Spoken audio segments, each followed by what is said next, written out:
Are you excited President Donald Trump's in Wisconsin?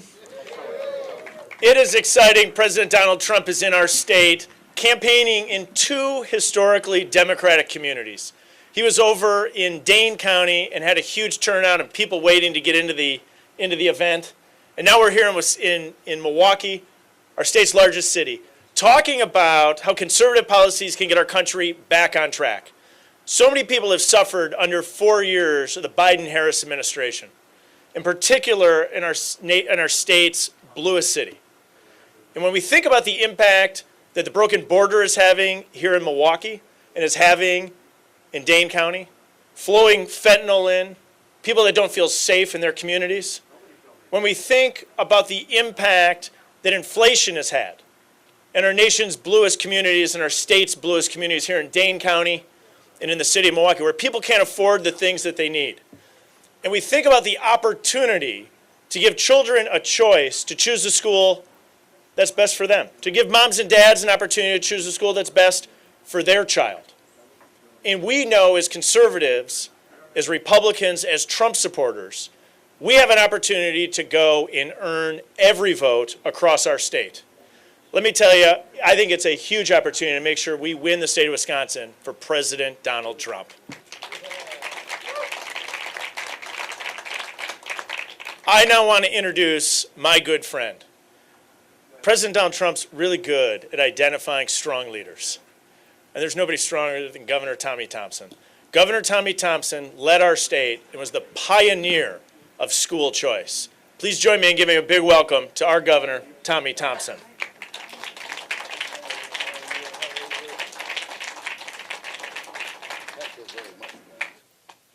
Congressman, thank you as always. Do a great job. Looking forward to the election so you get reelected by even bigger margins. Congratulations to all of you. It's a great day in Wisconsin. Donald Trump called me and asked me, how do I carry Wisconsin? And I said, you run and you won 4 times, Tommy. You should know how to win. And I said, follow my lead, Mr. President. You got to go into southwestern Wisconsin. On Saturday, it was at Prairie du Chien. An overwhelming crowd. So many people that they could not get all the people in. Thousands were left outside. Then I said to the president, you've got to come into Dane County. There hasn't been a presidential candidate in Dane County since 1996 when Bob Dole ran for president. Republicans stay away. And I said, we have to go and we have to contest every vote in the state of Wisconsin. And if you go to southwestern Wisconsin, you go to Dane County with a rally and go into Milwaukee County, we are going to win Wisconsin.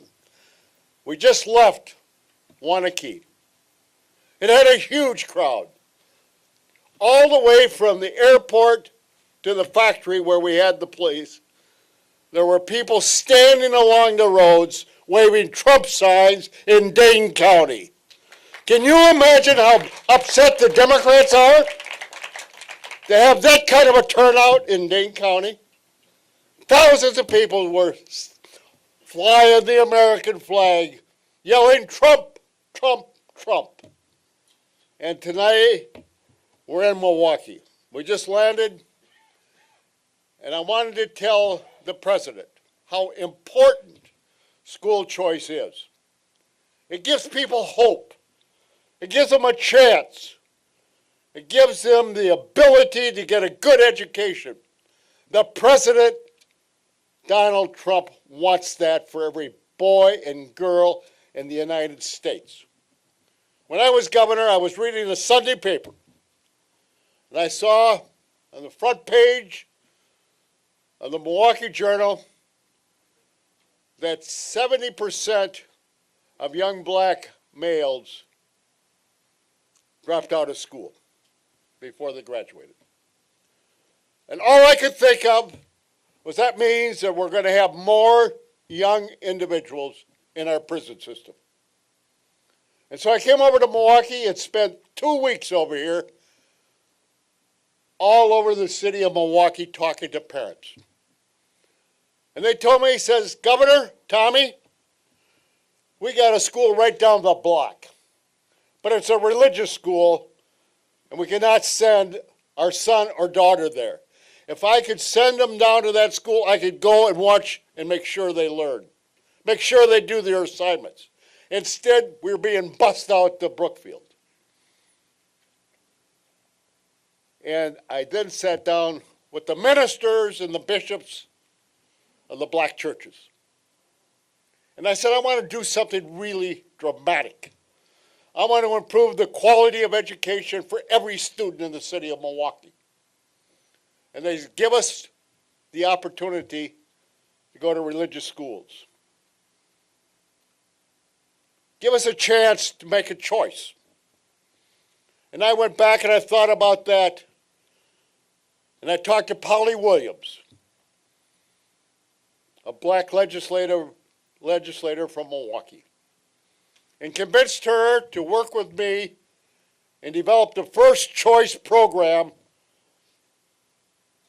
in the United States. We went all the way up to the Supreme Court and we won. And now choice is all over the state of Wisconsin, in sectarian and non-sectarian schools. We're in 37 states and growing every year.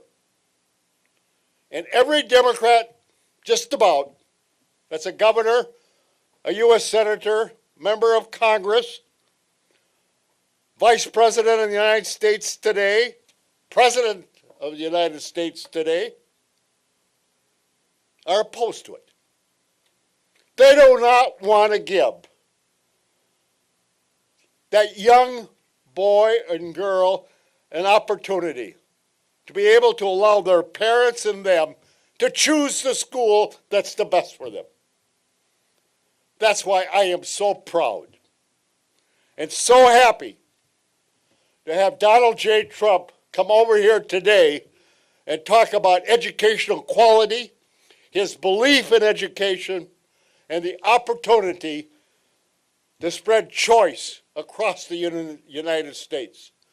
So every young man and woman, boy and girl, is going to have the same opportunity to choose the best school for them to be able to get the education and graduate.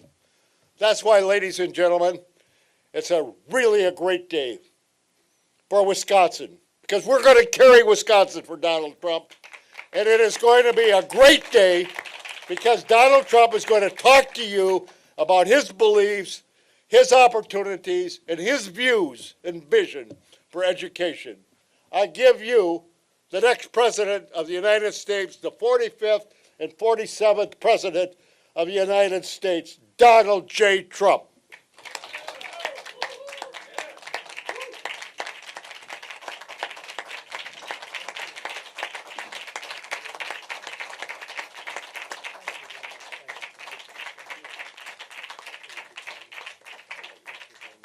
Thank you, everybody. Thank you. Well, thank you very much, everybody. It's an honor to be here. We're working very hard in this state. We're leading in the state. And with Tommy's help, we're going to win this state. And with everyone else's help also, we're going to win it. We won it once. We had great primaries here, and we think we did really fantastically another time. But we think we're going to win it very big, with tremendous enthusiasm. We've never had the enthusiasm that we have right now. So I just want to thank Governor Thompson, and thanks as well to Congressman Brian Stile. Thank you very much, Brian, for the job. Appreciate it. And everyone else for being here today. It's a very impressive looking group of media. This is largely a press conference. This is a big press conference. I was surprised I got that much hand. I don't know, was the press, were they clapping? Because I was very impressive. No, I was impressed, actually. But now, a lot of respect. We have to be together. Before we begin, I want to send our love to the millions of people who are still suffering from the aftermath of Hurricane Helene. Yesterday, I was in Georgia to survey the terrible damage from the storm. It was terrible. And Georgia was hit very, very hard. They're doing a great job. Governor's doing a great job. Everybody, they're all working together. And we helped them out a little bit. In North Carolina, the biggest problem seems to be like zero communication. The poles are all down, the wires are all down. And they asked me whether or not I could help with Starlink. It's another genius concept of Elon Musk. And I called Elon, and they were having a hard time getting it. It's a hot thing. And Elon immediately got involved. And we have the most incredible that they did in one day. They got tremendous communication. They went from literally no communication to tremendous. So I want to thank Elon Musk for what he's done in North Carolina. A little bit help in Georgia too, where they had some areas that had a hard time with communication. He hooked it up to the satellites, which he feels very confident in doing. He likes satellites, he likes rocket ships, satellites, and there's nobody better. He's something. He's a piece of work, I'll tell you. But he had it done in about 15 seconds. He said, look, it goes right up to the satellite. It's already back down. And they had so much, they had such great communication so rapidly. It's incredible, actually. And the situation in western North Carolina is very catastrophic, very bad. And they don't even realize the extent of it yet. A lot of people are missing. But we're going to be working with them, with North Carolina. Great people, great state. And we're working very hard with them to make sure that that it works out as well as it can. Amazingly, this is one of the biggest hurricanes anyone's ever seen. It's late in the season, very unusual. I guess the water was 20 feet high, and nobody expects that. People go up to their house and they think they're safe on the second floor, and they weren't safe. This was one of they call it the waterfalls. This was one of the biggest they've ever seen, so it's too bad. Very late in the season, too. You almost don't even think of it as hurricane season. Our hearts break for every family that has lost a home, and they've lost so much. They've lost everything in many cases. A lot of people don't have insurance, and we have to come together as neighbors and friends and fellow citizens to support those in need, and there's a lot of those in need right now. Unfortunately, I look forward to being back in North Carolina and Georgia very soon, and also Tennessee and Alabama. We had some big damage, but North Carolina was really hit. So we're going to work with them very hard and hopefully help them. We're here today to talk about how we're going to rescue American families from the nightmare of the Harris-Biden administration and launch a new generation of golden age for America. You know what's going on with the schools in our country. Not a good situation. Since Kamala Harris cast the deciding votes on the bills that caused the worst inflation in American history by far, by the way. Higher prices have cost the typical American family over $29,000, and you're continuing to pay $1,100 every single month, more than you were doing before. Nobody can afford that. Even if you get a salary increase, it's nothing compared to the kind of numbers you're talking about. Inflation is devastation. Inflation is country busting. It breaks countries. Look at Germany from centuries ago. Look at other countries, whether it's centuries ago or decades ago. Any country that goes through inflation, and we went through a really bad period. We're the worst in our history.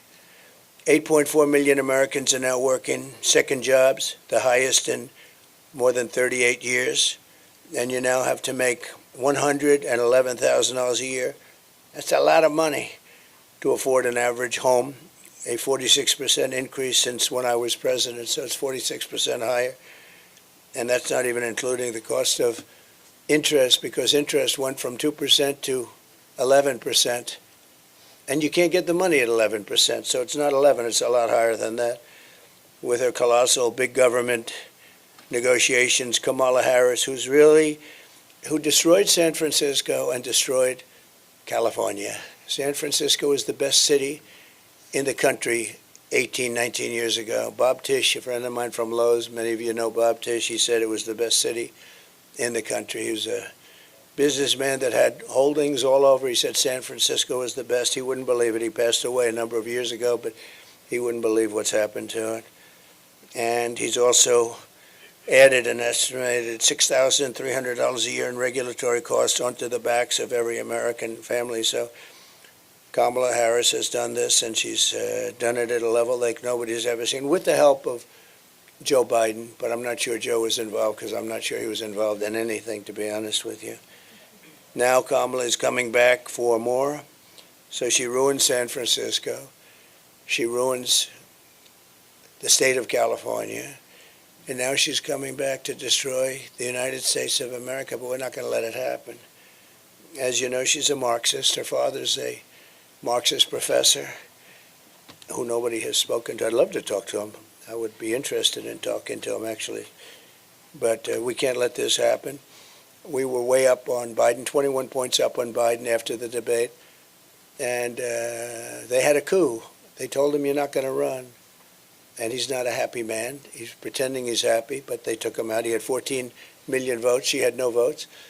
She was the first one that got broken in the primaries. She never made it to Iowa. She was the first one out, and now she's running. The whole thing doesn't make a lot of sense. She had many people that did much better. They had 22 people running, and she was the first one out. She went in, and she went out because people didn't like her. She wasn't good. And now she's the one that's representing the party, and the press gives her a free pass. And that's a little ridiculous, isn't it? Huh? But also never happened where we spent over $100 million on fighting Joe Biden, and then all of a sudden we're fighting somebody else. That's like a fight. The fighter's doing badly, and you say, okay, let's take him out and give somebody else a chance to win in the middle of the fight. So Kamala's plan is projected to raise the typical family's taxes by $2,600. And the tax queen, you know, they called her the tax queen in California because she liked taxes. I've never seen anyone win a race where they raise taxes all the time, but she liked taxes. This is definitely a unique election anyway. The tax queen also wants the largest small business tax hike in history and a 33% tax hike on American small businesses, which will send consumer prices skyrocketing. You think they're bad now. If Kamala gets 4 more years, she will crush family budgets with crippling energy costs thanks to her Green New Scam. The Green New Scam is one of the greatest, most difficult things to be watching. The real number they want is $93 trillion. They want buildings taken down and new buildings built without windows because it's more efficient. Let's do that. Let's just tell people you have a beautiful apartment, but you don't have any windows.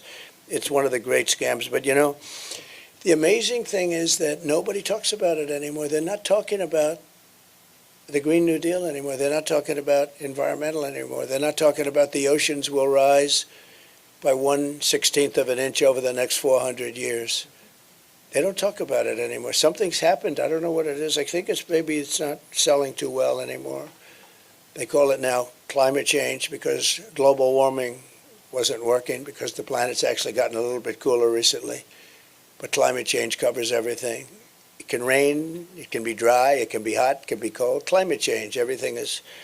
Look, and I believe I really am an environmentalist. I've gotten environmental awards, but I want clean, beautiful air and clean, beautiful water. That's all, crystal clean water. And we want clean air. And, you know, during the last 2 years of my administration, we had the best on record. And we had a lot of drill, baby drill. We had a lot of drilling, but we had the best on record. My plan will cut energy prices in half. Within 12 months, we're going to have energy prices for businesses, but in my opinion, maybe even more importantly for the average household, I said by 12 months from January 20th, which is the day we go into office, I hope we have a country left because what's going on now is very dangerous. I've been talking about World War III. What's going on now between Russia, Ukraine, and the Middle East blowing up all over the place. It's a very dangerous time, most dangerous time since the end of World War II, without even question. But my plan will cut energy prices in half. I'm going to knock it out 50%, all. This is for families and businesses and everything. And with the artificial intelligence, as you know, and shocking, But you need more energy to make that competitive with China and some others, but primarily China. They're going wild now. They're building tremendous electric capacity, as you know. But you need more electricity. They have to create tremendous amounts of electricity in order to compete, and more than we have right now for the whole country. So you have to more than double up what we have right now to be competitive. And we'll be able to do that. I'll be able to do that. They won't be able to do it. You have to make sure your environmental impact statements get approved very quickly. Otherwise, you'll never be able to compete. They don't do environmental impact statements in China, to the best of my knowledge. They have one man say, you can build it, and that's the end of that. That was the environmental impact statement. We have to go through sometimes years of things, but all of that's going to be rapidly expedited.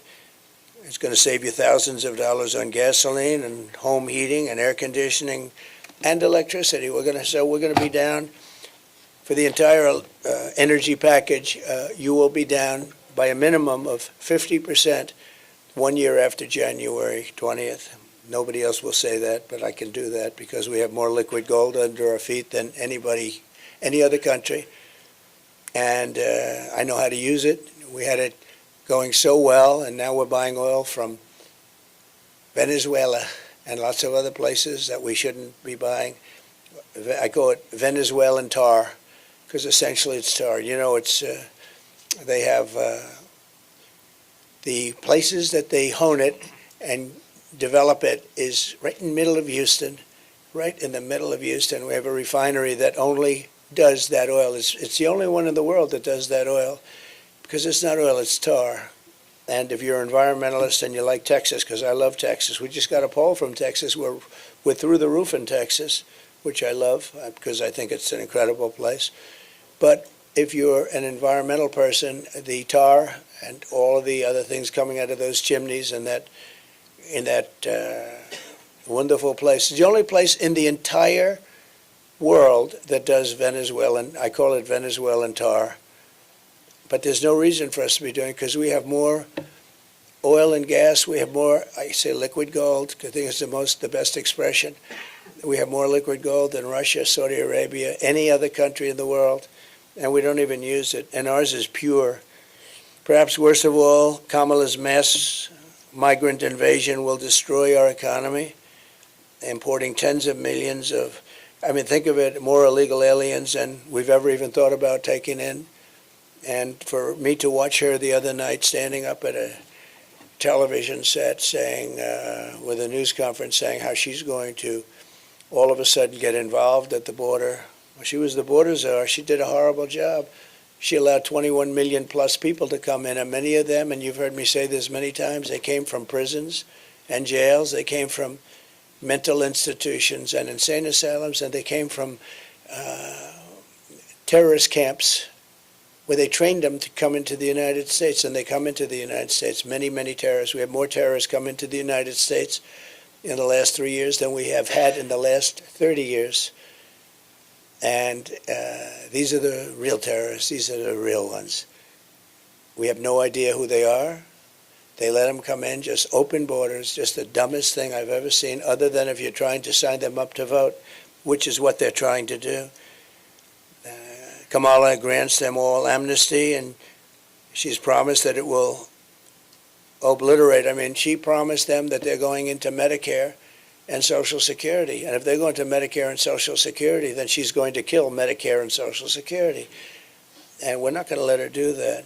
And I didn't let anything happen to either of them during my 4 years. We didn't raise the age for Social Security. They're going to end up raising it by 6 or 7 years if they get in. With 4 more years of Kamala, you'll have a 1929 style depression. That's sort of the ultimate depression. 1929 was the worst. You don't get worse than that. And it took 25 years to recover, frankly. You know, people say, oh, we recovered with Roosevelt. No, it took 25 years to recover from it. And it was tremendous pain and suffering.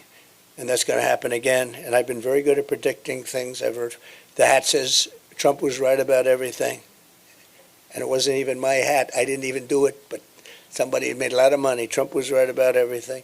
But when I win the next Trump economic boom, begins the moment the polls close in Wisconsin on November 5th.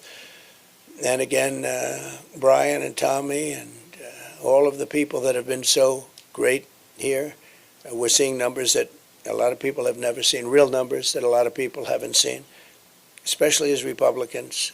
They haven't seen because they want to have our country back. They don't want to have millions of people pouring in that are criminals, that are murderers. Think of it, we had 13, and these are numbers that were never announced because they never wanted to do that. They never really talked about these numbers. They've never done it in many years, but they did here, and I think somebody at, whether it's Border Patrol or Justice, but somebody said it has to be done. It was announced just before she went to the microphone to say that she was going to do a good job at the border. And a lot of people were saying, well, why hasn't she done it in 4 years? Why are you doing a good job now? She's done a horrible job, even where they tried to give it a little bit of a kick 2 months ago, 3 months ago, so they could look a little bit better for the election. They didn't say that they're flying thousands of people over, and those numbers aren't included, or the app, where they have an app that's being used by the cartel leaders, the people that are making billions of dollars. The cartel leaders, think of this, call the app, and they say where to drop the illegal migrants. This is done under their administration. It's nobody's ever seen anything like it. But they said they closed the border, but they didn't say that airplanes are flying over with hundreds of thousands of migrants, dropping them all over the place. And I'll tell you what, the people in these towns are scared. They're scared. Even if they haven't arrived there yet, they're scared. When you take a look at what's happening in Ohio, Springfield, where you have a town of 50,000 people, that's beautiful. It's safe, a great place, idyllic, actually. And now they've, in a short period of time, dropped 32,000 people there. And some of those people are pretty tough people. And the mayor of the town, I don't know him, but he seems like a nice man, but he doesn't want to talk anything. He doesn't want to say anything bad. He wants to be politically correct. And all he says is we're trying to get interpreters because none of the people, virtually none of them speak English.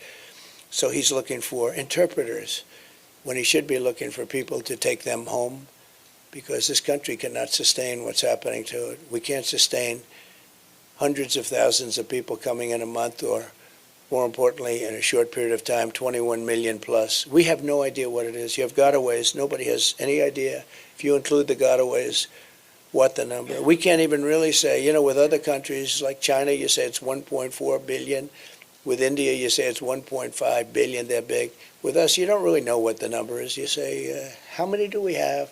Is it 320? Is it 325? Is it 350? Nobody knows. If you go to government agencies, say how many people are in our country, they have no idea. Well, we're going to have an idea very soon. Under my leadership, real median household income rose by $7,684, and that's before the pandemic. And even after the pandemic, the annual income was up $6,400. We did a great job in the pandemic, never got the credit we deserved, but we did an amazing job. Operation Warp Speed is being studied by many, many schools, both militarily and business-wise. Operation Warp Speed, even my greatest enemies, they say, what a job that was. That was a job like nobody else has ever done. And it's ripped the world apart. Every country got ripped apart, including China. China was delayed, but it was hit harder proportionally probably than almost any country. It was a terrible time. Probably $60 trillion in damage, and caused by the Wuhan lab. I said that from the beginning. It came out of Wuhan. And the Wuhan lab, it wasn't from bats in a cave that was 2,000 miles away. It wasn't from Italy. It wasn't from France. They blamed everybody. It's really the China virus. But we did a great job with the ventilators, with the masks and the gowns and everything. You know, when we got here, our cupboards, I used to say our cupboards were bare. We had nothing. No president put anything in for a pandemic, and I don't blame him. Who would have thought? I thought it was sort of an ancient thing. It wouldn't happen now, so it wasn't, you know, something that I ever mentioned very much. I didn't blame other presidents, but they didn't put anything into it. So we had the cupboards were bare, and all of a sudden we heard there's something coming from China, and terrible. We had the greatest economy in the history of our country. We gave you the biggest tax cuts in the history of our country and the biggest regulation cuts by far in the biggest, all by far in the history of our country, and rebuilt our military, but a lot of that, not relatively speaking maybe, but a big chunk went to Afghanistan, where they're one of the biggest sellers of military equipment now in the world. And what I say is the most embarrassing moment in the history of the United States, that we took the soldiers out first. You're supposed to take the soldiers out last. A child would know that. I brought a child up to the dais once, and I gave him the facts in front of a very big crowd of maybe 10,000 people, maybe more. I gave him the facts. I said, so would you take the military out first or last? He said, I take the military out last, sir. He was 5 years old. I said, how old are you? He said, 5. A lot of you saw that. As president, I will deliver gigantic tax cuts for working families, and we will have no tax on tips, no tax on overtime, and no tax on Social Security benefits for our seniors. And that's a very big thing, but especially the last one for our seniors, because they've been decimated. Young people have too, but they've been decimated, seniors, on their fixed incomes. But nobody's ever been hurt more, nobody has been hurt more than seniors with respect to inflation. Inflation has just absolutely destroyed seniors. So I'm giving them no tax on Social Security benefits, and that'll make up for some of it. This was all created by Biden and Harris, although nobody knows, when I say Harris, nobody knows who I'm talking about. So Kamala.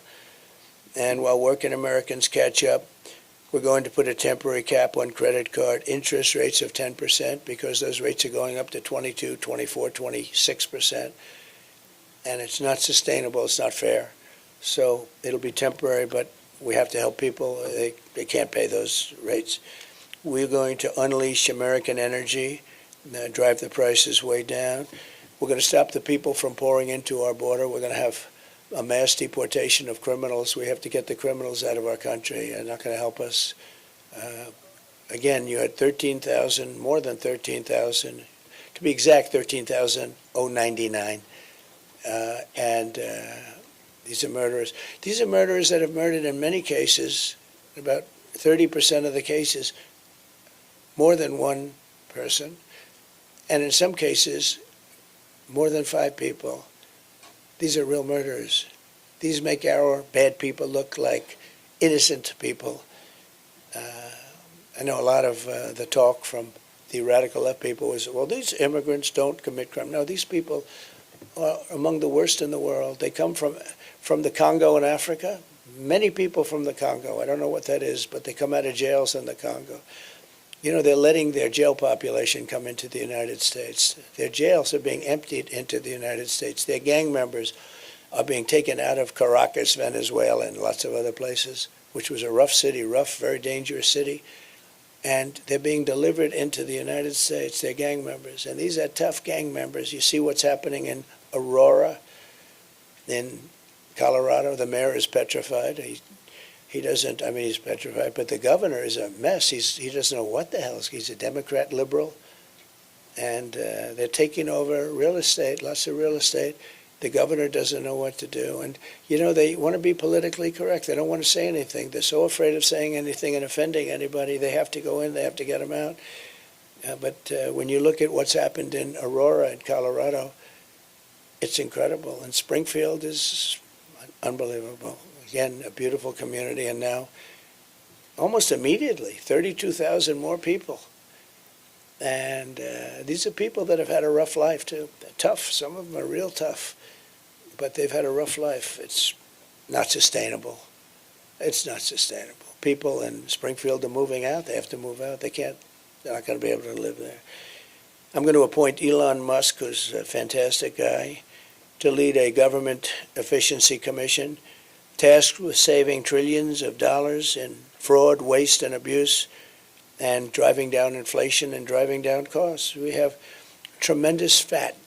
I mean, just one example. When I came in, I was asked by Boeing to sign a contract for the purchase of a new Air Force One. and which is actually 2 planes. A lot of people don't know it. In a way, it's 4 planes because it's sort of Air Force One becomes the plane that the president uses. And I was asked to do it, and I was able to cut $1.5, $1.6 billion off the deal without any changes, except I was giving it a better-looking paint job. And we ordered new ones, because we have Air Force One is 32 years old, 2 planes, 32 years old. And you'd come and you'd land it next to some of these planes from Saudi Arabia and a lot of other places, United Arab Emirates is a beauty. But you'd land the plane, and the plane looked awfully shabby.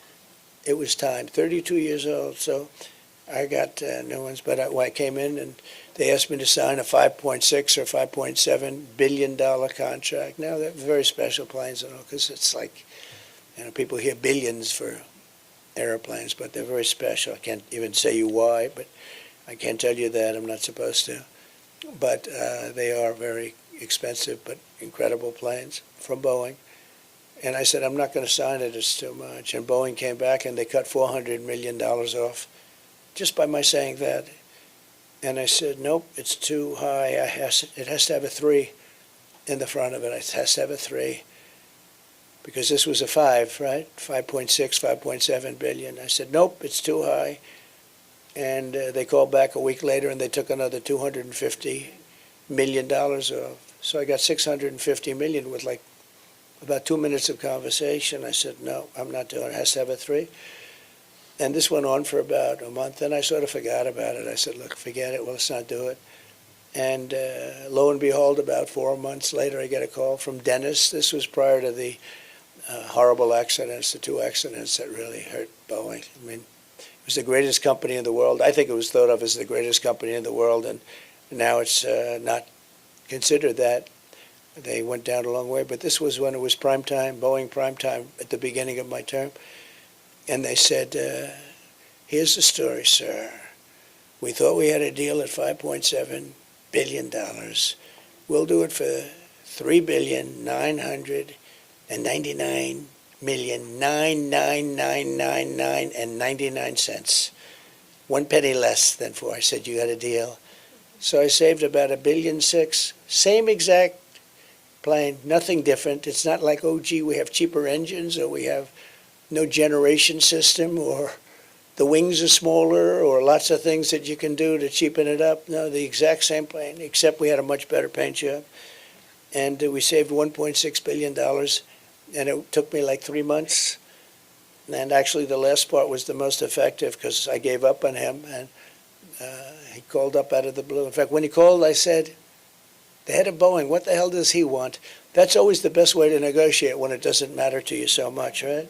I said, what does he want? And then he said, the plane that we've been talking about a few months ago? Yeah, tell me about it. That's when he made the best offer. So we saved $1.6 billion or $1.7 billion. For that, I said, so you're going to make $1.7 billion to build an airplane? That was the way I looked at it. And we have so much. Elon Musk is a master of that, and he's so into it because he loves the country so much. He endorsed me with the warmest endorsement. He thinks it's very important that I win because we're going to save our country. If these people win, we're not going to have a country. But we're going to have Elon do it, and he'll be able to save, I think, trillions of dollars. I really do. I think trillions of dollars. And nobody in the country will feel a thing except we'll save our country. And we'll then start paying down debt. But we have deficits. I think we're going to have a $2 trillion deficit with Biden this year, or Kamala. $2 trillion, it's not sustainable. You can't do that. And China's gotten totally out of control. It's, the deficit with China is incredible. The deficit with the European Union is massive, like $320 billion. And, we have a new one now, Mexico, because Mexico is starting to get a little rambunctious with the car business. And for those people in United Auto Workers, the head of the union is incompetent. The deal he made in allowing the United States to go to all electric is insane because people don't want to buy all electric. I think electric cars are great, but it's a a little percentage, probably 10%, I don't know, some percentage. I think they're great, but they don't go far. They're made in China, and they're very expensive. And not everybody can have them. They want everybody to have an electric car. It won't work. We don't have enough electricity right now to take care of our homes and our buildings. In California, Gavin Newsom has a situation that's unbelievable. He's having blackouts and brownouts every week. And now we're supposed to, on top of it, feed cars all of this electricity, so it doesn't make, so I'll be terminating that on day one.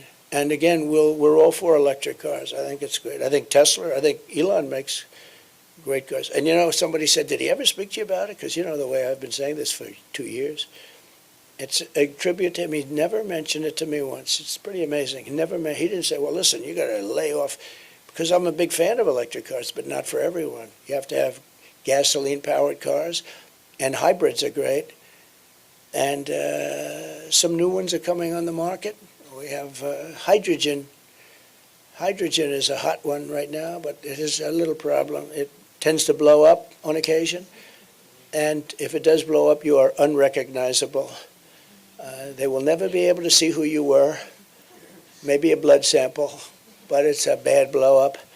I would say that's a serious problem, so I don't expect to be buying a hydrogen car for myself.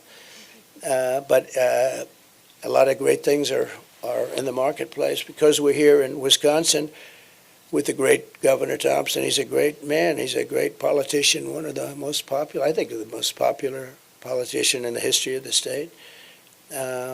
And it's an honor that he even does this. I mean, he just feels he's a little like Elon in that sense. He feels it's so important. But one of the founding fathers of school choice, I didn't even know that until a couple of days ago.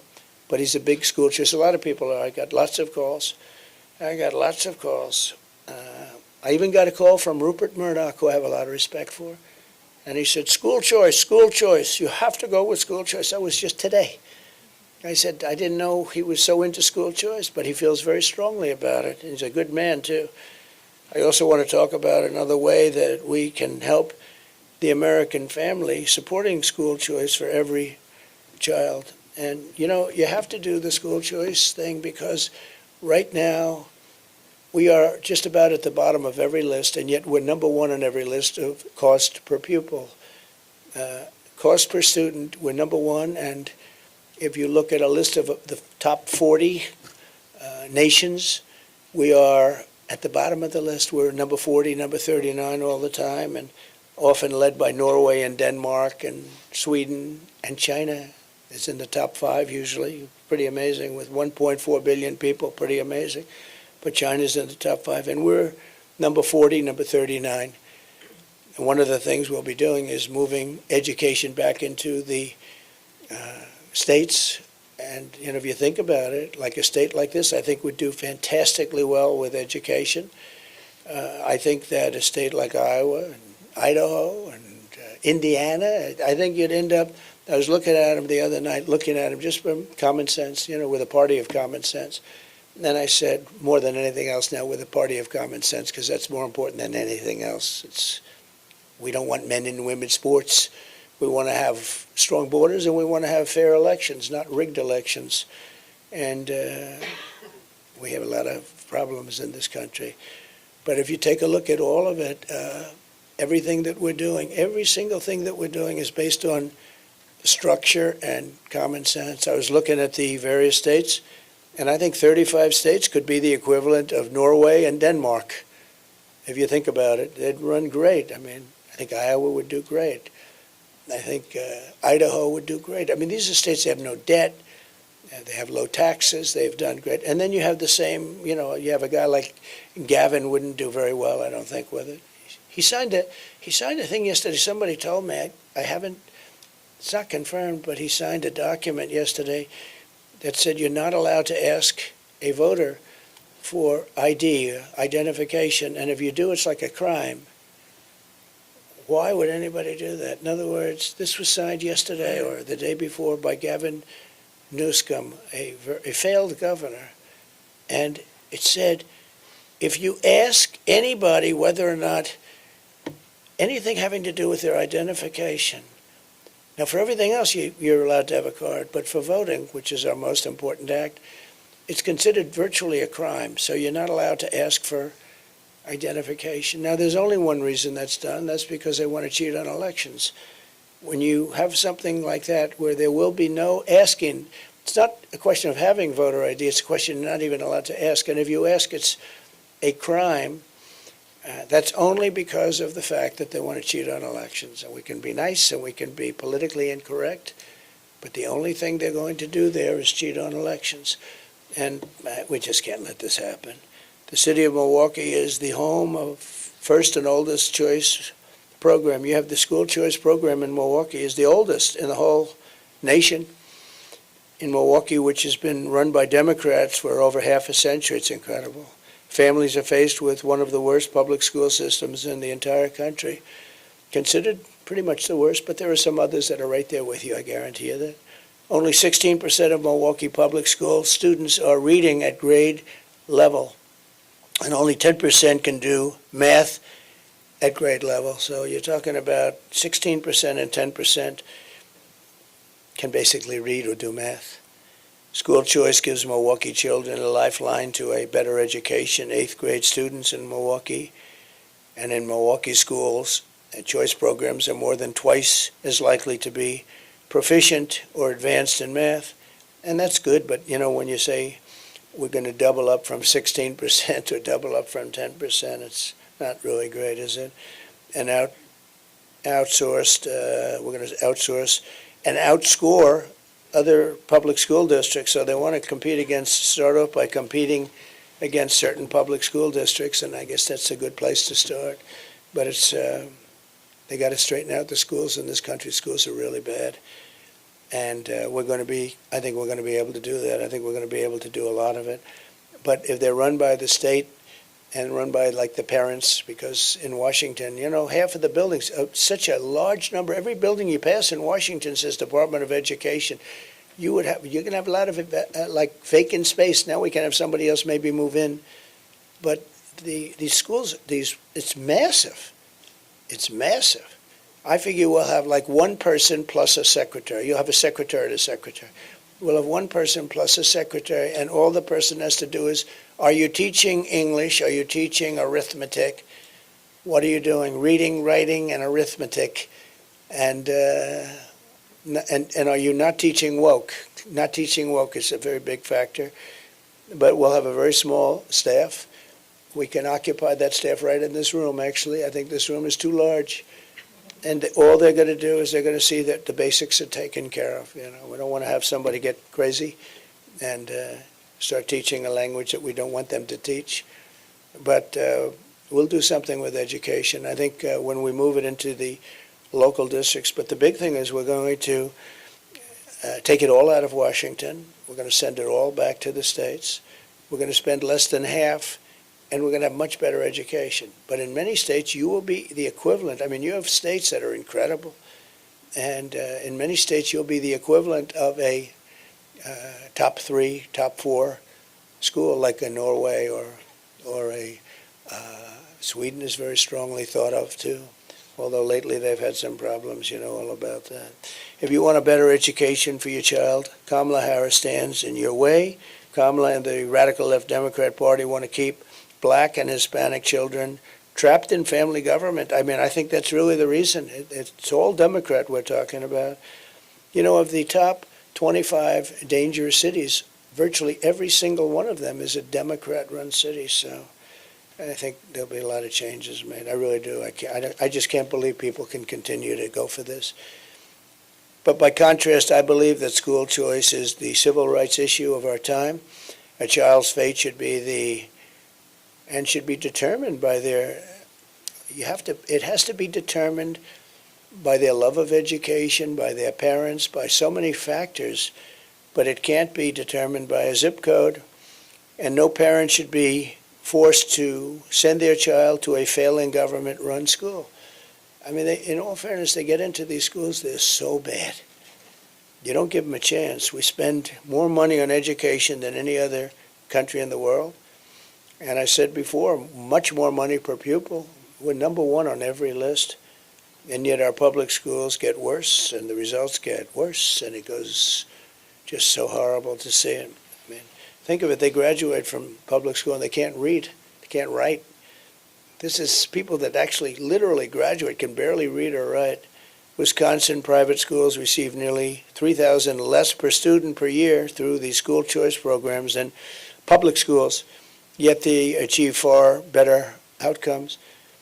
A great job they've done, actually. Even as they fail to educate our youth, our opponents are using government schools to indoctrinate children, pushing radical transgender ideology on children, and changing the child's gender without even parental consent. Can you imagine that? Your child leaves for school and comes home and their gender has been changed. I don't want to get into the details, but it's not even believable. Without parental consent. All of that's changing. It's changing immediately.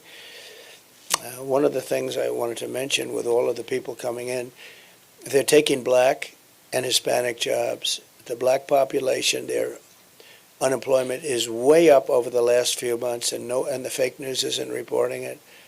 And the reason they're way up is the illegal migrants are taking the black population's jobs and the Hispanic population's jobs. And that's not fair. That's not a good thing. But that's what's happening. They come in, and many of these people, again, and many of them aren't. Many of them are criminals. Many of them are people that have murdered people we just don't know about. We know nothing about these people because they came in, they didn't have to report, they didn't have to give a piece of paper. I had remain in Mexico, very strong. The president of Mexico approved it. I said, look, you're going to have to approve it. He said, I won't approve that. Why would I approve that? Why, am I stupid? I said, no, you're not stupid. You're very smart. That's our problem. You're too smart. He said, but you're going to approve it. And he said, why would I do that? I said, because if you don't, I'm going to put 100% tariffs on your cars coming in, and we're going to make a fortune. He said, like you said, I will approve it. Took me about 2 minutes. But that is one more reason why I'll fight for the right of every parent to send their child to a public, private, charter, or religious school of their choice. We have to be able to have school choice. School choice is very important. And the Democrats are very much opposed to it, as you know. And I have great faith in teachers. You know, I don't care if they're union or non-union. I have great respect for teachers. I've had some teachers that were so good, had a lot to do with my life. Now, some people would say they did a really bad job with him, and that's possible. That's possible. But no, they had a lot to do with me. I will tell you, I have great respect for teachers at a level that few people would understand.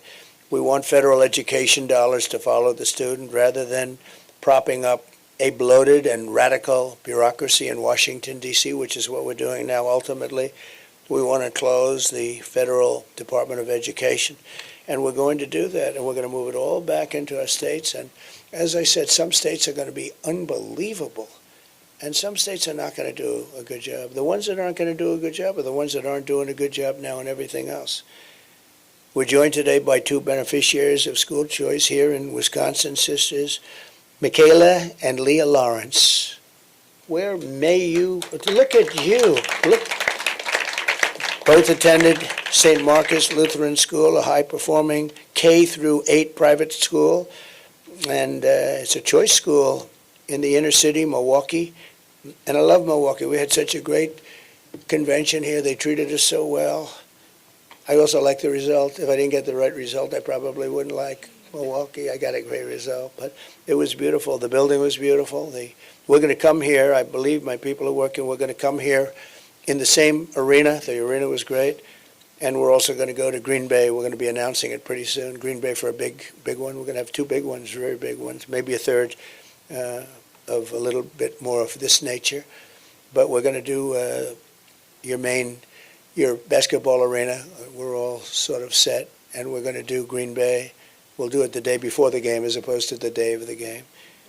But Michaela graduated with honors from high school in May and is going to school for dental hygiene.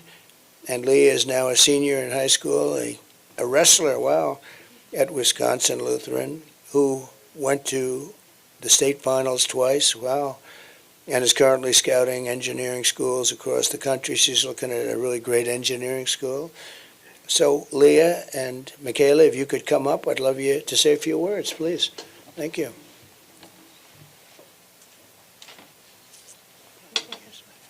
Who's the wrestler here? Tell me. I'm not going to mess with her. That's good, please. All right. Well, my name is Michaela Lawrence, as you already know. Just first want to come up here and thank everyone for the opportunity for me speaking. On behalf of my family, I thank my dad specifically for putting me and my sister in choice schools and having the opportunity to learn. Personally, going to the high school I went to, Luther Preparatory, really learned about Christ-like behavior and how to show that in the outside world. And a person like me going to college now, you get to the outside world and it's like, wow, a lot of these people really need Jesus. But I'm thankful for that opportunity. I'm thankful for President Donald Trump, too, someone who supports that opportunity that I got from grade school to high school, learning about Christ and having the choice to really have an opportunity to get a good education and have a relationship, a close relationship with all my friends and teachers. So thank you. That's so beautiful. Thank you very much. Oh, thank you. And my name is Leah. I'm the wrestler, by the way. And I'm so grateful again for getting the opportunity to come out here and speak on behalf of School Choice. This is an amazing program. I'm so thankful that Mr. President Trump, he is helping out with this program. He's doing so much for education, and education in Milwaukee especially is in dire need, especially right now. So I do want to personally thank Mr. Trump for helping us with this. Thank you. What's your record in wrestling? Well, that's pretty good. She's got a good record. You said, what's your record in wrestling? Thank you both. Beautiful job. Thank you, Don. How nice is that, huh? Very proud of you both. It's amazing. So thank you. And also with us is Tukara Bell, a mom of 3 whose family has been uplifted by School Choice. And so, Tukara, could you come up and say a few words, please? Come on up. It's very exciting.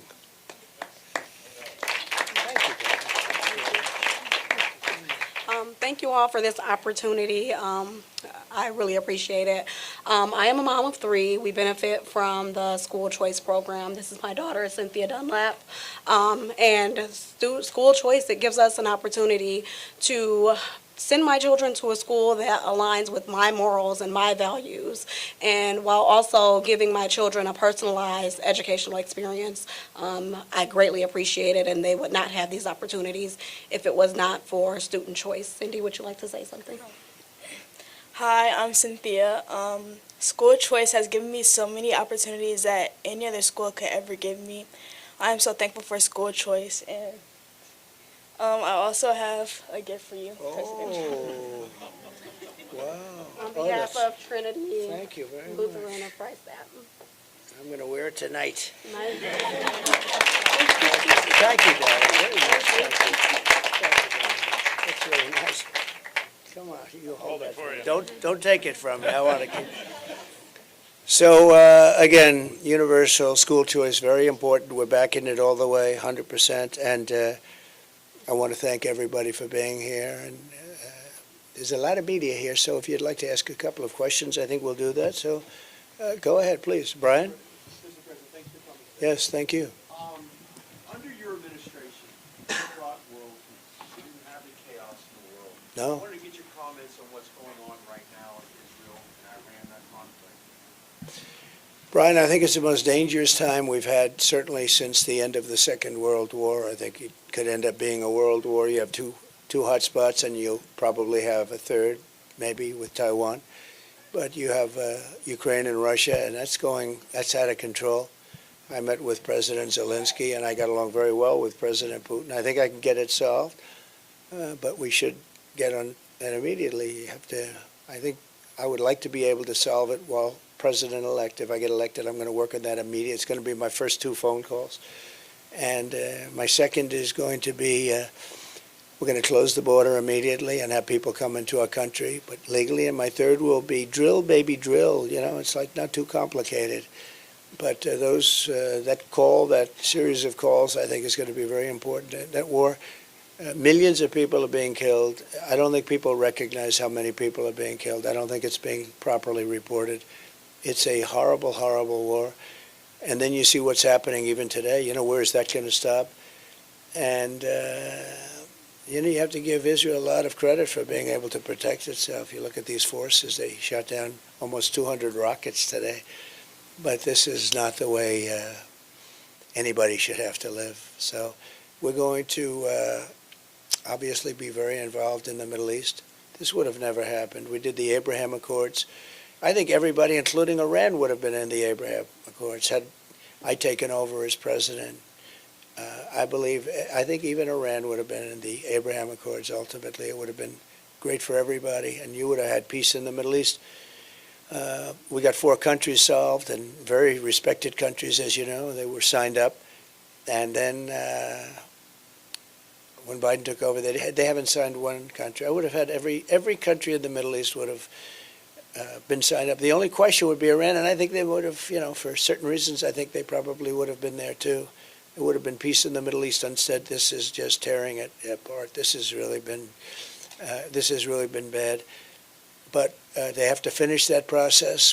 However it turns out, they have to finish the process. This is a little bit like 2 kids fighting in a schoolyard. Sometimes you have to just sort of let it go a little bit, and we'll see what happens. But it's really caused by a lack of respect for the United States of America. This would have never happened. Israel would have never happened. October 7th never would have happened. Russia never would have invaded Ukraine. And for 4 years they didn't. They would have never invaded. We wouldn't have had inflation. We wouldn't have had, not the withdrawal, because we were withdrawn. We're the ones that got it ready to withdraw. But we wouldn't have had that horrible, most embarrassing day in the history of our country. And a lot of other good things would have happened. And right now we have a world in chaos. I always quote Viktor Orban because he's a very respected, tough guy. They always say, he's a tough guy. Well, I guess they're all sort of tough guys. But Viktor Orban said, if Trump comes back, you won't have any wars. You won't have any wars. And he's about as tough as they get. And he said it loud and clear. And he said why. But you won't have any wars. So I just want to see look, there's no huge benefit. I think Europe has to pay up more because it's very unequal, and they have to pay up more for that, and they have to do it now because we have an ocean in between. It's much more important to Europe than it is to us, but we want to see that war taken care of, and we certainly want to see peace in the Middle East as soon as it's possible. All right, thank you very much. Yeah. President, Please. President. Well, you met with President Zelensky last week. Should President Zelensky be prepared to give up some of Ukraine territory in order to end the war? And the second part here is, if you were president right now, after Iran launched its more than 200 missiles towards Israel, last week you had suggested that if Iran tried to attack you, that you would blow the country to smithereens. How would you handle Iran right now? Well, I would you wouldn't use be U.S. around if they force? did that, Would yeah. you use U.S. force? Yeah. No, I wouldn't be around if they did that, but let's assume I'm not around. The President of the United States should blow that country to smithereens because you can't do that. And the President should make a statement to that effect. But as you know, I mean, you're in danger right now. You are in danger now because of them and their challenge to me. And the reason they did that is because I had them in a position where they would have made a deal. They had no money. There was no terrorism. There was no money for Hamas. There was no money for Hezbollah. You know that. I mean, that was reported when I was leaving. They said there was absolutely no terrorism. In 4 years, we had no terrorism. And a large part of that was Iran had no money. And I wasn't looking to hurt them. I was looking to, I want them to be wonderful and great and happy. But we didn't want them to have a nuclear weapon. They can't have a nuclear weapon. Would you use U.S. force today? Well, I don't want to say what I'd use because I don't want to give up negotiating abilities so I don't want to say exactly. But they understand where I stand. And we have to get back to being at least a partially civilized world. What's going on today? They sent 200 missiles over to Israel. And now people would say, well, now it's Israel's turn, right? That's what happens. It goes back and forth. It could happen for a long time. Should have never happened. It would never have happened. And again, Iran was not in a position to sponsor terror because they didn't have any money. I mean, now they have $300 billion. Biden took off all the sanctions. I had sanctions. I told China, if you buy oil from Iran, that was their biggest customer, you're not going to do any business in the United States, and we're going to put tariffs all over your products. And they said, well, we're going to pass. And they didn't buy. And I said the same thing to other countries, and they didn't buy. And time went by, and all of a sudden they had no money. And they would have made a deal, and I would have made a good deal for them. I'm not looking to hurt them. I want them to be great. Let them be happy and good. But they can't have a nuclear weapon.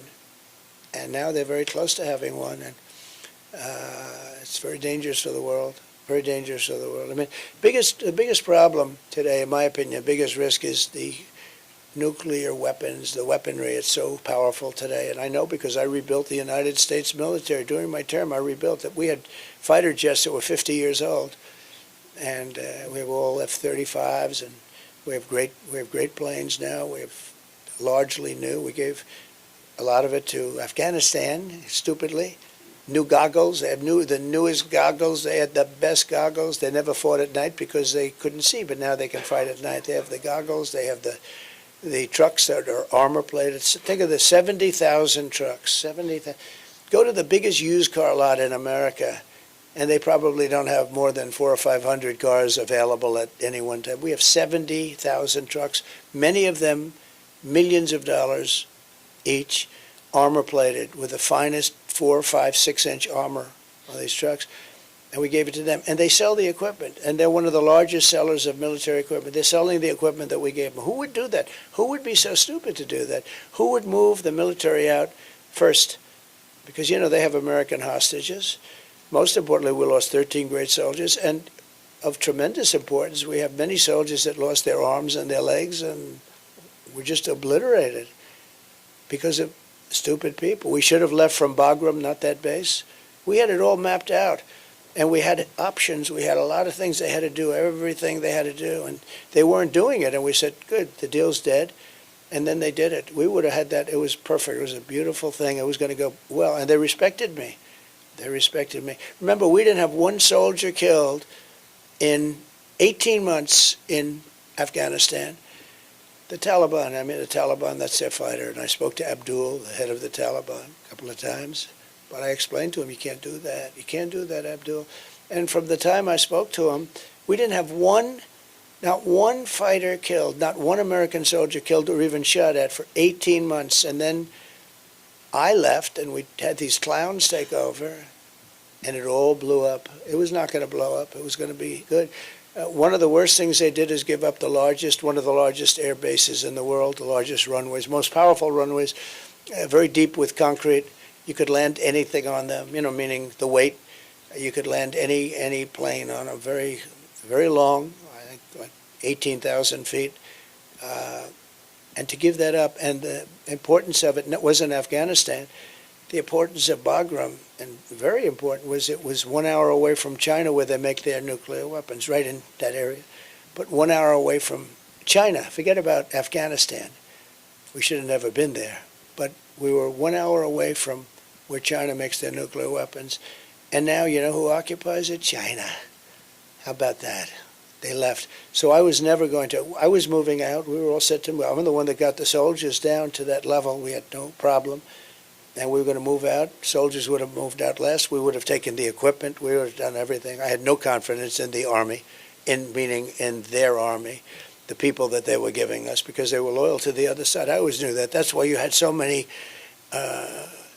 blue on brown and brown on blue. You had so many attacks where we trained them, and then we hand them a gun, and they turn the gun around. They shoot the sergeants and everybody else there, the Americans. I said, well, there's something. We never had so many attacks like that. We trained them, and as soon as they get a gun that's loaded, they turn it and they shoot everybody.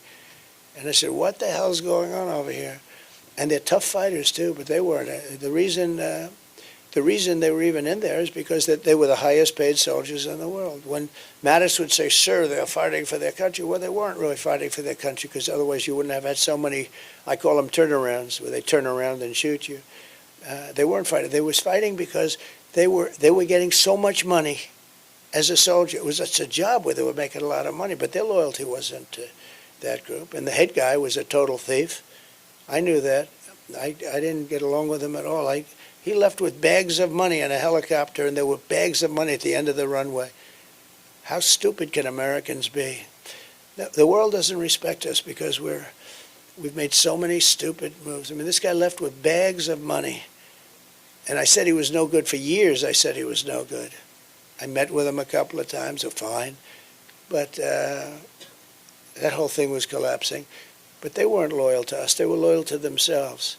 Good fighters, great fighters, I will tell you. Among the best. They were actually they could take a knife. They were like Rambos. It's like putting 1,000,000 Rambos. Good old Sylvester Stallone is my friend. But it's like putting 1,000,000 Rambos. Somebody explained that to me. They're great fighters. It's like putting a Rambo. Give him a knife. And that's all he needs. And by the time he finishes, he'll go down and he slits the throats. Look at what happened with Russia with them. Look at what happened. So many different wars. They fight tough, but now they have great equipment. And then the other day, it sickens you to see it. They have through their boulevard. They have this boulevard, and they're running our equipment through the boulevard. You know, the defeated Americans. We should have left from Bagram, because Bagram is a massive base with hundreds of miles of, surrounding area with nothing there and fencing, and you would have had nobody killed. Instead, a lot of people got killed. We had the 13, but you had hundreds of people who were killed. Civilians were killed at the same time. So it's a shame. Again, common sense. We have to use common sense. They should have never left. That's like an inner city airport, and it was packed. You couldn't even move, and then a bomb went off and just was so destructive. And so sad, because I got to know the parents of the 13 soldiers, most of them, and they're incredible people. They were treated very unfairly. Biden never called them. Kamala never called them. And then on top of it all, in the debate, she said, we have no soldiers fighting at all. We have no soldiers. We have soldiers fighting. They were very inside. She had no idea. She has no idea what she's doing. And it's very sad. Okay. On Ukraine, did you urge Zelensky to be prepared to cede some of Ukraine territory? I didn't say anything because I think it's too soon. I listened. But I think a deal is there to be had. Absolutely. That's what I do. What I do is I make deals. Do you think that that's what a deal will have I think to that include? he will make a deal. And I think, look, it would have been a lot better before, because the cities now are all blown up. I mean, they're all blown up except for Kiev. You have the cities are those beautiful golden towers. They're ancient gold. They're all laying on their sides, smashed to smithereens, right? The cities are, many of them are just gone. Do you think they can still It would have been work? so great. Would have been so great. Number one, it wouldn't have happened. I wouldn't have had to make a deal. Putin never would have gone. I talked to him. It was the apple of his eye. I talked to him a lot about Ukraine. I mean, it was the apple of his eye. He said this used to be a part of the Soviet Union. It used to be a part of Russia. But he had a whole history going. It was something he would have never done it. He would have never done it with me there. I mean, I can't speak for the future. Probably would have done it. Eventually, he would have done it because he wanted it. But this was something that was very important to him, but he would have never done it. And, honestly, he never did do it. And there was never even a threat of him doing it. But I'll get something done. I know both of them. President I know Trump- both of them President very Trump- well. Mr. President, Mr. President, you talked about early voting in Dane County today. I talked about what? Early voting in Dane Yeah. County today. Nearly 500,000 Wisconsin voters have received their ballots already. Now they're returning them in the mail, ballot drop boxes. For you to win, I'm curious what you tell voters who are skeptical of that process after they've heard you talk about things like fraud or one-day voting. Well, I think people are going to watch the process a lot closer. Last time we had COVID, people couldn't even get out. You had no security in rooms. People were afraid to go, even security people. You couldn't get security. It was a terrible thing that happened last time. If that didn't happen, we'd have a much different country today. You'd have a much different world today. But last time we had COVID, and to be honest, I mean, you take a look at the security. The security was non-existent. No security guard wanted to go out because they didn't want to catch COVID. Big, strong guy, and we say, oh, you'll be great. And then he says, I'm not going out. I don't want to die. And it was a very sad thing. They did a lot of bad things, including not getting legislative approval for some of the things they did. But I think that people are watching this time. We have lots of lawyers watching, and we're doing it early rather than late. We're not going to do it after we're doing early. That's why you see the lawsuits filed. And we're going to try and say too big to rig. You know, we use the expression. As you get a lot, like Tommy Thompson was telling me, he's never seen such enthusiasm in this state, in Wisconsin. A lot of people have told me that, but they've told me that in other states too. And typically I poll, you know, we're leading. You saw the polls came out today, we're leading. But typically I poll very low. And then, in other words, people, it's a little, you know, I'm not sure it's the nicest. They say, look, we don't want to tell you, and then they vote for Trump, right? That's why the exit polls were so wrong on number one. They didn't want to say who they're voting for, and then the exit polls reflected that. And then at the end of the evening, I won. But all I want is a fair election, that's all. Just a fair, honest election. I hope we're going to get that. President Trump, you just talked about. Do you trust the process this time around? Did I what? Do you trust the process this time around? I'll let you know in about 33 days. No, look, I mean. President Trump, 33 you just talked about the back and forth. Yeah, go ahead, please. Blue? Thank you. Thank you. First of all, do you think Israel should retaliate to these missile attacks from Iran? But also, do you believe that you should have been tougher on Iran after they had launched ballistic missiles in 2020 on U.S. forces in Iraq, leaving more than 100 U.S. soldiers injured? So, first of all, injured. What does injured mean? Injured means you mean because they had a headache, because the bombs never hit the fort. So just so you understand, there was nobody ever tougher in Iraq. They had no money with me. They would have made any deal with me. I would have had a deal made within, literally I would have had a deal made within 1 week after the election. They were dying to make a deal. And when you say not tough, they had no money. They had no money for Hamas. They had no money for Hezbollah. And when we hit them, they hit us. And they called us. And they said, we're going to shoot at your fort, but we're not going to hit it. And if you were a truthful reporter, which you're not, you would tell the following: none of those very accurate missiles hit our fort. They all hit outside. And there was nobody hurt other than the sound. It was loud. And some people said that hurt, and I accept that. But they told us that they were going to do this and that they weren't going to hurt, and they wanted us to know that because they didn't want us to retaliate. But I essentially bankrupted Iran. They had no money for, and it was a big story. There was no money for Hezbollah. There was no money for Hamas. There was no terrorists. We had no terror attacks.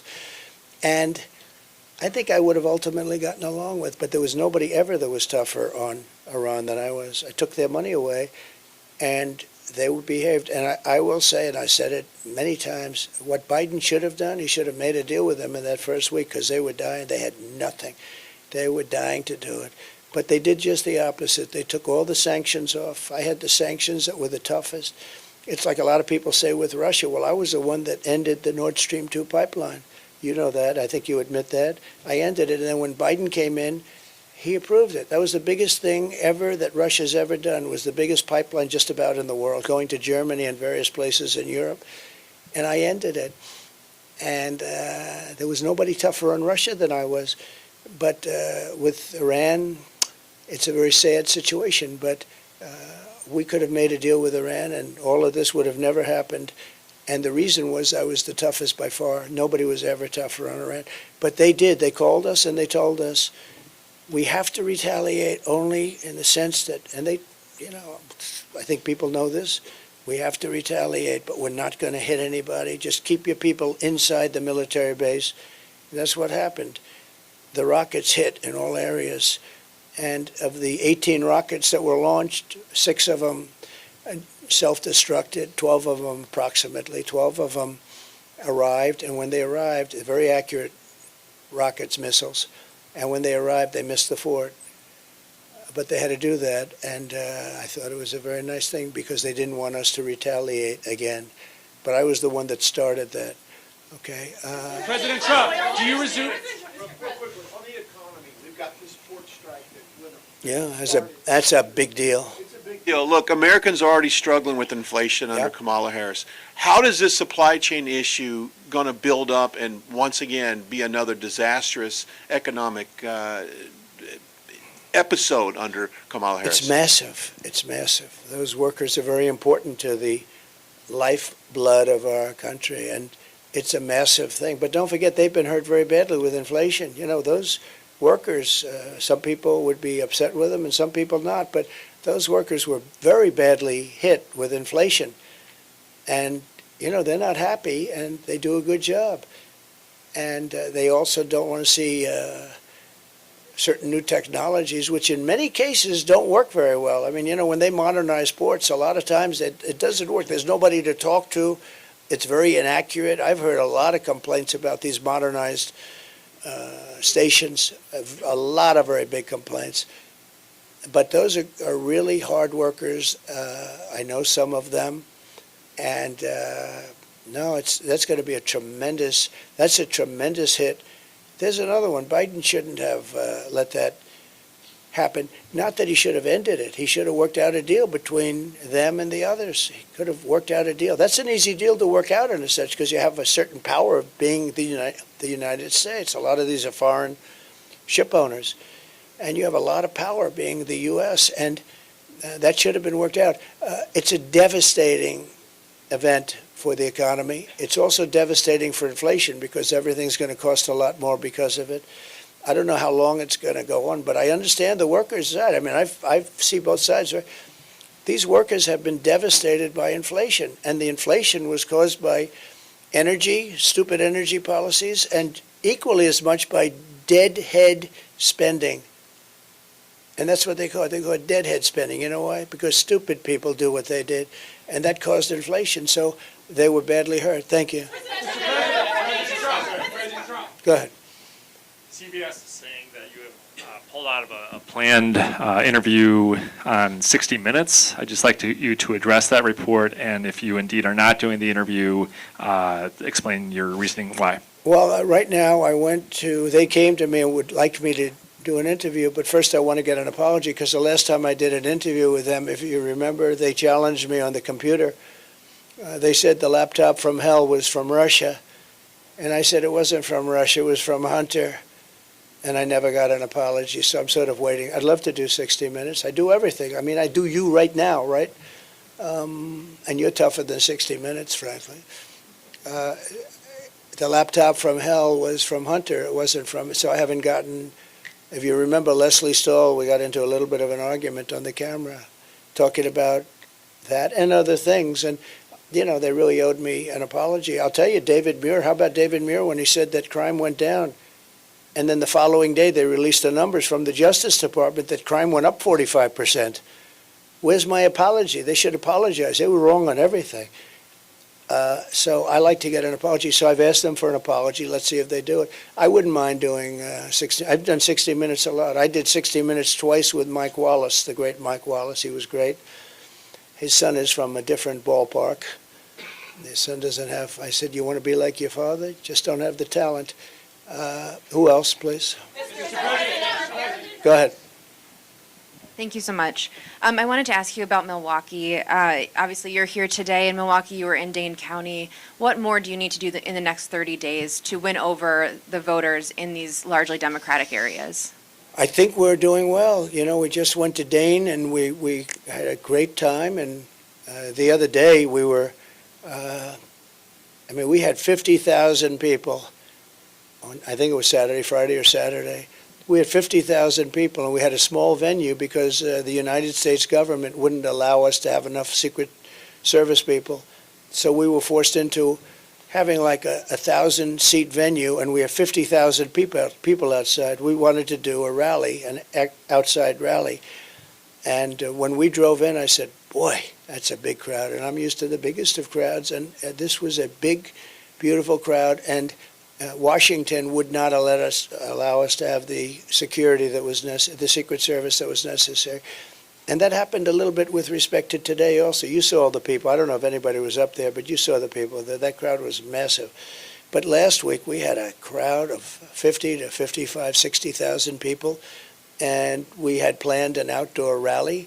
and it would have been amazing. And Washington would not get us. They said that we have to guard the United Nations, which meant the president of North Korea, who's basically trying to kill me. So they want to guard him, but they don't want to guard me.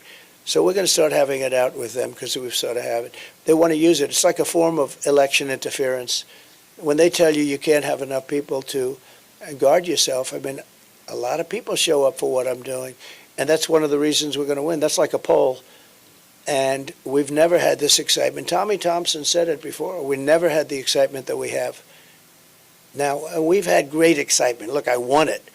And the second one, they say lost by 20,000 votes, so sure. But you know what? We did millions and more votes. Everybody does. We did millions and millions more votes the second time. Got the most votes in the history for a sitting president. Sitting president never even came close to that. And we're doing much better. You people reported it, that we're doing much better today than we did with Hillary or we did the second time. So I think we're going to have some good results here. President Trump. Vice President Harris mentally disabled. You've gone to Dane County. You spent time in Dane and Milwaukee counties today. In 2020, your campaign sued to throw out the absentee ballots cast by voters in those two counties. What is your message to someone watching in Dane and Milwaukee County who feels they did nothing wrong in 2020? They might support you, but you tried to throw their vote out 4 years ago. I think they generally agreed with me. My voters generally agreed with me. And I think we have a really good chance of winning it. You know, there are counties that normally a Republican wouldn't win. But if you would see the crowds that we just left, if you'd see the crowds that we had on Saturday, I really think that we're going to win Wisconsin. I think Wisconsin's great. And I'm doing a rally in the arena, and I'm doing a rally in Green Bay. And I think we're going to win Wisconsin. I think we might win Wisconsin big. We also have something else that doesn't get reported much, but we have an enthusiasm level that's double or triple what theirs is. The Republicans have, usually it's the other way around, but we have an enthusiasm level that's substantially more than the Democrats' enthusiasm. That's a big thing. Yes, please. Mr. President Trump, the Supreme Court. Thank you. The Supreme Court term begins next week. Yeah. If you were to get another Supreme Court pick, what positions must a judge hold for you to consider them? Honesty, integrity. We want people that are honest. We want great integrity, and we want genius. You know, Supreme Court, you have to be very smart. And we don't want to have people that are not brilliant people. And I know many of the justices, and for the most part, I think they're very brilliant people. You want brilliant people, but you want great integrity, honesty, and, you know, that's, I don't think it should necessarily be along party lines. It usually tends to be that way, but I don't think it's necessary. I think the main thing is they have to be really respected people. They have to be respected. You have to respect our Supreme Court. I think they get treated very unfairly. You know, you have people that go around trying to play the ref with them, and I know these people, and they're really they're scum. They're bad people, and they'll go after not only Supreme Court justices but regular judges, and they'll hit them about, oh, they're not good, they're not smart, they're not. And actually, they're very smart. They're a lot smarter than the people doing the calling out. But they're trying to be Bobby Knight, you know, the great basketball coach who was constantly playing the ref, screaming, screaming, screaming. And he said, maybe I won't win this call, but I'll win the next one. And he was often right. He was a big supporter of mine from Indiana. He was a big supporter of mine, and he was a great coach, but he played the ref. They play the ref by insulting. I don't even know, is it legal to do what they do? I mean, they're so outrageous.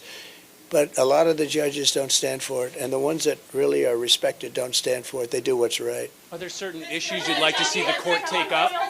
Are there certain issues that you would like to see the court take up? No, they have to take up whatever they want to take up. I have no preference. There's certain issues I'd love to see taken up, but they have to do what they have to do. They have that, I'm sure, very well under control. I think the Supreme Court has really made some very brave decisions over the last year. And I think I'm looking at their approval numbers, and they have approval numbers for everything, but I'm looking at their approval numbers go up and up and up. Yeah, please, go ahead, right there. Julie, Dr. Fox, Digital. I was curious, what advice would you give J.D. Vance ahead of his debate tonight? Have fun. I said, JD, have fun. That's true. JD, that's right. We have a big deal going on, and I said, JD, have a lot of fun. He's a smart guy. He's been amazing. He's been a real warrior. Top student at Yale. He was a very brilliant guy in so many different ways. And he's a very hard worker. He goes around and he's not afraid of the media. He'd stand here and he'd answer all of your questions. I have a lot of people that wouldn't do that. They don't like doing that. They get shouted at, and they don't like being shouted at. But JD's very much a warrior. Very much a warrior. Thank you very much. On oil prices, Mr. President, on oil prices, thank you. Iris Tao with NTD here. The crude oil prices rose by over 2% today after the latest Iranian attacks on Israel. Are you concerned about major oil supply disruptions affecting the U.S.? And do you think Americans are prepared for that? And also, secondly, on China, you mentioned China. Do you think China might be trying to seize this moment, to take advantage of this moment, to try to plan an attack on Taiwan in the Indo-Pacific theater? Thank you so much. Well, you never know with President Xi. I had a great relationship, as you know, with President Xi. He's a very smart guy. So I don't want to read his mind. But he's very smart, and he has a way of doing things that's very good for China. And he's at the top of his game. Our people are not at the top of their game, so you never really know. I think that China is going to be a very interesting subject over the next couple of years. China's having a lot of problems right now. The economy is having some big problems. They just issued very big stimulus, but it's someplace. And he's a very, people get upset when I say it, but he's a very fierce person. He really is. He's a fierce warrior. He's a fierce challenger. But I had a very good relationship with him. Okay, a couple of more. Go ahead, please. Go ahead, behind you. You've said two can play at that game when talking. Thank you. You've said two can play at that game when talking about the Department of Justice. How would you use the DOJ if you're reelected? Well, I think it's terrible what they've done. They've weaponized government to an extent that's nobody's ever seen before. It's done in third world countries, banana republics, but like as an example, they said, oh, the documents case. Well, he was guilty. They basically said he's guilty, but he's incompetent. He's allowed to be president, but he's not allowed to go to court. It was a strange ruling. But I was exonerated from my case. That was a big case, as you know. Down in Florida, we had I don't know the judge, but a brilliant judge, totally brilliant judge. And I was exonerated and fully exonerated. And I can only say this, that when I stand here and I watch the questions being asked by people that are somewhat hostile, many people that are fair. You have a lot of different talents in this room. I was just thinking to myself, I really, all I want to see is fairness. Our country needs you so badly. The media, you're like the policemen and women of the world. You're so important. You keep politicians honest. You keep politicians from doing really bad things. You're so important. And it's so important that the media be fair and really improve, because I watch how unfair it is and how one-sided it is. And you need the media to really buck up in this country, because nobody's ever seen anything like it. And I can tell you, I don't want any favors. I just want fairness. I want like a level playing field. And if we can get the media back to a level playing field, that's going to do a lot for the good of our country, because we have to make a comeback. Our country is a failing nation. This is a failing nation. We're failing at the borders. We're failing at everything we're doing. You look at the numbers. We lost $2 trillion this year. $2 trillion. People don't report that. Our country, we have a deficit of $2 trillion. It was never a deficit in the history of the world like that. And one of the reasons I'm going to bring Elon Musk in to negotiate a lot of that. He's very good at it, and he's a great guy, and he loves the country. He really loves the country. It's not easy for him to do an endorsement. He endorsed me. But Brian, I would say it's not easy for him to do an endorsement, right? He's got a lot of different factions, a lot of different sides, but he wants to save the country. And You know, I tell you the airplane story. I could tell you 20 other stories just like it. We have to be a lot different. We have to run a lot different. We are a failing nation, but we're not going to be a failing nation for long, I predict. I hope we're going to have a great victory, a big victory, and then we're going to straighten out our country. We're going to seal up our borders, and we're going to let a lot of people into our country, but they're going to come in legally. We had Remain in Mexico, and for some reason he voided that immediately, and she did. I guess she did because she was in charge of the border. And I hate to see that when somebody was so bad at the border and then tries to pretend like she wasn't even involved. This was the worst border in the history of the world, not here, the history of the world. There's never been a border like that. I always say third world countries would have used sticks and stones to keep people out if that happened to them. There's never been anything like it. And the press doesn't want to report about it, and they've got to report about it. It's a big story. To me, it's the biggest story. When you allow 13,000 murderers into our country, and they're free to kill, they're free to kill. These are people that are rough, tough, horrible people. It's not going to be a positive thing. When you allow thousands of terrorists from very tough countries into our country, they're here. We don't even know who they are. We know they're terrorists, and we know something about some of them, but generally we don't. But we know there are thousands of terrorists let into our country. Drug dealers are in our country at levels we've never seen before. We're really, we're a very sick country, but we're going to figure it out and we're going to get it fixed. Yeah, go ahead. You've got one of the biggest, I predict you have one of the biggest rallies coming up on Saturday in Butler, attendance-wise. Can you give me a preview of that and what's going through your mind going back to Butler?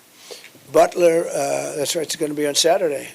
And it's going to be an amazing rally. You know, Butler has become quite a famous place. It's like a monument now. People ride through the streets of Butler looking at as though it were a monument. It's very important. We lost a great person, Corey the fireman, and two other people were supposedly going to die, and they ended up living because of great doctors up there.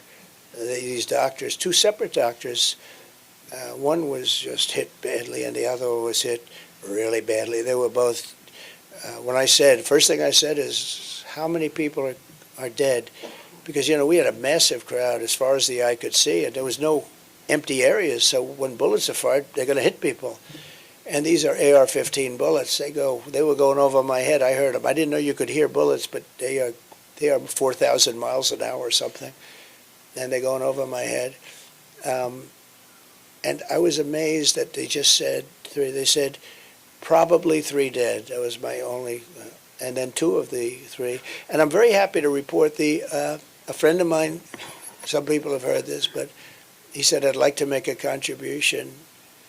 These people live good. There's no crime there. It's beautiful in many ways, but not a lot of money. And they had a great relationship. Corey and his wife was really nice, and 2 daughters. He was killed jumping on top of the daughters. He didn't want the daughters to be hit. And when he jumped on top, he got hit. He got hit really badly. There was a National Guardsman that was seated 9 seats away, and we're going to give him something for what he did. Corey was hit in the head, bleeding profusely, and this National Guardsman went over to Corey, saw that he was still living, and gave him mouth-to-mouth resuscitation. And nobody's ever seen anything like it. And it was tough. And then Corey died. But for that man to do that was amazing, actually. So, I'm very pleased to report. So a friend of mine, rich guy, a member of Mar-a-Lago, said, I'd like to make a contribution to the family of Corey the firefighter. And I said, well, that would be nice. And I said, where is it? He gives me a check, and it was for $1 million. I gave it to Corey's wife, $1 million. But bigger than that, we did a GoFundMe, and I think we picked up about $6 million, and we're giving her, I guess, about 4. She'll end up with about $5 million. And she said to me, I'd rather have my husband. I understood that. It was such a beautiful thing to say. But she said, I'd rather have my husband. Now, they never saw $1 million or $5 million. It's a tremendous amount of money for them. and the other gentlemen are getting more than $1 million apiece. And we went out, and that was the public. I mean, it's amazing. So we're going to be there on Saturday. It's going to be a really big event, and it's going to be something, we'll celebrate the life of Corey, I think. And I want to celebrate the two gentlemen that got hit really bad. I mean, you know, and we should celebrate their doctors. Who would think you go up into sort of the country, right? The country, and you have two doctors that took two men that were so badly wounded, and they saved their lives, right? And just very talented people. There are a lot of talented people in our country. So that'll be exciting. And the question is, how am I going to start the speech? And I think I was going to say, as I was saying, because that's about where I was. I was very early, and if I didn't have that chart, which I always bring up, I rarely bring it up, but when I do, it's always at the end of the speech, and it's on my left, and here it was the first moment of the speech, and it was on my right. Had I not made that turn, I would not be speaking to you people today, and some of you would be extremely happy about that, I suspect. But I want to thank you all, and I'm now going to Texas, going to Houston, and we have some big things there, and we're traveling. I think I'm booked every single day for 33 days, and as you probably have heard, I've worked for 17 or 18 days, wouldn't you say, in a row, and I'm working even when I'm not working, but we're doing a lot of things. We made a lot of different speeches. We're starting up the rallies again, very big, and we have more enthusiasm than we've ever had, and all we want to do is very simple. We want to make America great again. Thank you all very much. Thank you. Thank you.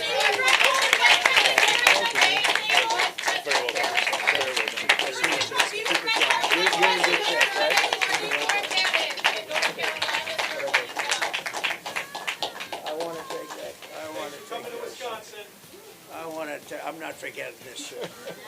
Thank you, please. Okay, let me sit it that way. Fantastic job, Don. Come on. So beautiful. A selfie? She can have a selfie. She wants a selfie. You better believe it, right? Supposing I said no, that wouldn't be good, right? You cannot have. Okay, let's go. Pick an individual with your sister now. You go ahead. Okay. Wait, Go ahead. yeah. We'll do this one. Okay. All right. Now you take one, okay? Hold up the peace sign. She's done this before. Huh? Thank you, Sheena. Good luck. Have a great life, okay? Thank you. Have You a great too. life.